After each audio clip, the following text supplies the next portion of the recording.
പ്രിയപ്പെട്ടവരെ, നിമിഷപ്രിയയുടെ മോചനത്തിൽ കാന്തപുരം ഇടപെട്ടു എന്നറിഞ്ഞത് മുതൽ ചില സംഘി ചാനലുകളുടെ കുരു പൊട്ടിയിരിക്കുകയാണ്. എങ്ങനെയെങ്കിലും നിമിഷപ്രിയയുടെ മോചനം ഇല്ലാതാക്കാൻ വേണ്ടി അവരാൽ ആവുന്നത്രയുള്ള ക്രൂര പ്രവൃത്തികളുമായിട്ട് മുന്നോട്ട് ഇറങ്ങിയിരിക്കുകയാണ്. സംഘി ചഴവുള്ള ഒരുപാട് ആളുകൾ നിമിഷപ്രിയയുടെ മോചനം നടക്കരുതെന്ന് ആഗ്രഹിക്കുന്നു. അങ്ങനെ ഇപ്പോൾ കാന്തപുരം ഉസ്താദോ അല്ലെങ്കിൽ അതിൻ്റെ പേരിൽ മുസ്ലിംസോ ക്രെഡിറ്റ് എടുക്കരുത് എന്ന് സംഘികൾ അതിതീവ്രമായി ആഗ്രഹിക്കുന്നുണ്ട്.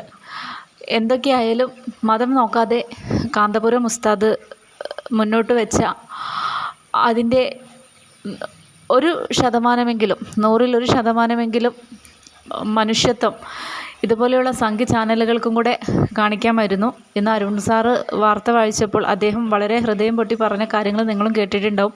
ഇതുപോലെയുള്ള നെഗറ്റീവ് കമൻറ്റുകളൊക്കെ നിമിഷപ്രിയയുടെ മോചനത്തെ ഇല്ലാതാക്കാൻ കാരണമാവും.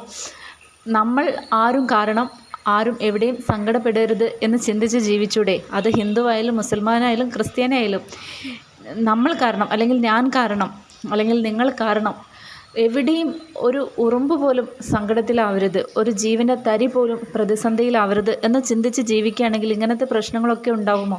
നിമിഷപ്രിയയുടെ ഭാഗത്ത് തെറ്റുണ്ടോ എന്നൊന്നും നമുക്കറിയില്ല. ഇനി അഥവാ തെറ്റുണ്ടെങ്കിൽ തന്നെ അവർ അതിനുള്ള ശിക്ഷയൊക്കെ അനുഭവിച്ച് കഴിഞ്ഞു. അത്രയും വർഷം തടവറയ്ക്കുള്ളിൽ മരണം കാത്ത് കഴിയുമെന്ന് പറയുമ്പോൾ അത് വല്ലാത്തൊരു ശിക്ഷ തന്നെയാണ്.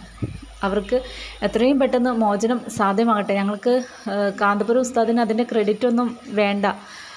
നിമിഷപ്രിയ എങ്ങനെയെങ്കിലും രക്ഷപ്പെട്ടാൽ മാത്രം മതി. ആ ഒരു പ്രാർത്ഥനയേ ഉള്ളൂ.